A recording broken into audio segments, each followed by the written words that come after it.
there, I am Dr. Tomayia Colvin, and today I'll be talking to you about how to get started in photography on a budget. I know so many of you, like myself, are creatives and love taking pictures and documenting your life with your kids.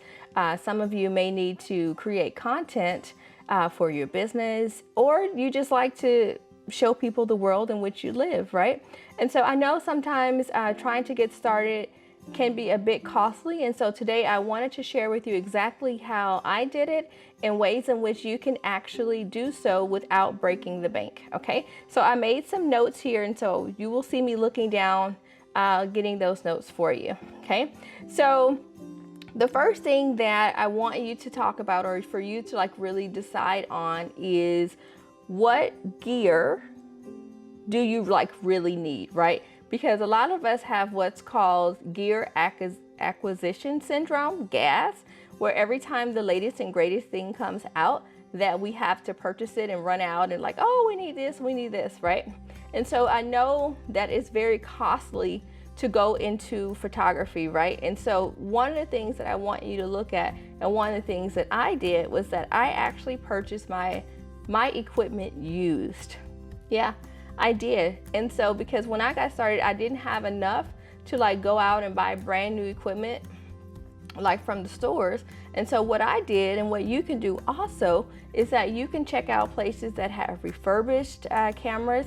You can check out the Facebook Marketplace, but be very careful about making sure that you don't get spammed or scammed, I'm sorry, in that instance.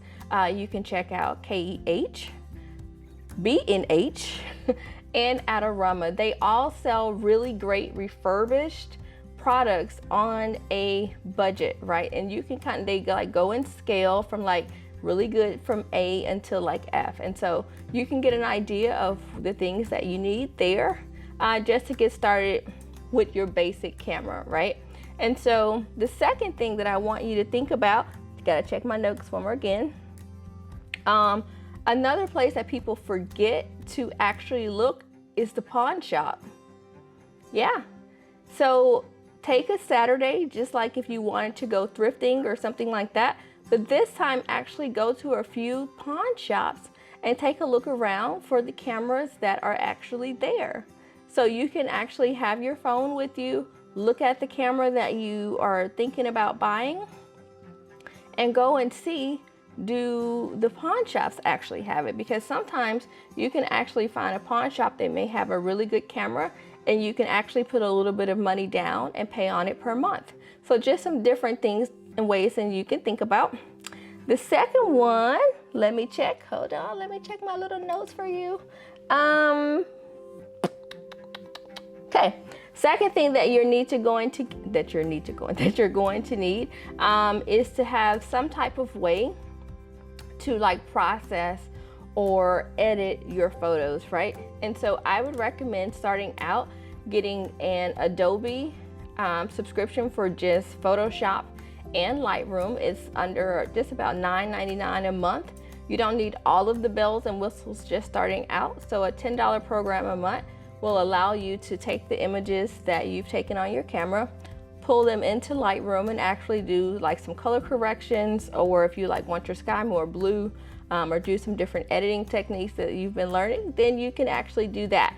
Okay, and then step 3, here's the part, obviously you need memory cards, and not all memory cards are created equal. Let me say that, okay?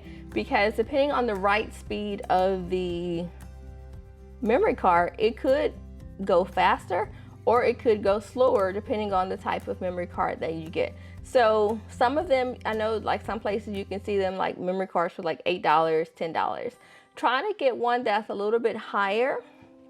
One, because you don't want it to corrupt and crash on you. 2, but you want it at a right speed that's a little bit faster for you. And it's really only gonna make a big difference like when you're pushing the back of your camera, like play to look at the images over and over and over again, that you actually, like the amount of time it takes for it to render, pop up on the back of your screen, and then for you to go through your images, right? And that's super important. I know it sounds like it's not, but it can be a pain in the tush. If you get a really slow memory card and you're trying to go back and look at your images on the back of your camera, and it's like thinking. So you definitely don't want to do that. And then my last step, I'm going to keep this video super short for you all, is that I want you to go out and for you to practice, right? So I know that starting out, you're like, oh man, I'm gonna just like go and shoot like weddings. I'm gonna do these celebrity different things. But the most important thing for you to do when you start out in photography is to actually practice. And I'm going to recommend that you practice at least once a day. So it doesn't matter if you're photographing your kids, your food, nature, the park, trees, it doesn't matter. The most important thing is that you are actually out practicing your craft, right? So go pick up your camera or go purchase a camera. There is a full frame, there is a crop sensor. If you're just getting started, getting a crop sensor or a less expensive camera is totally fine.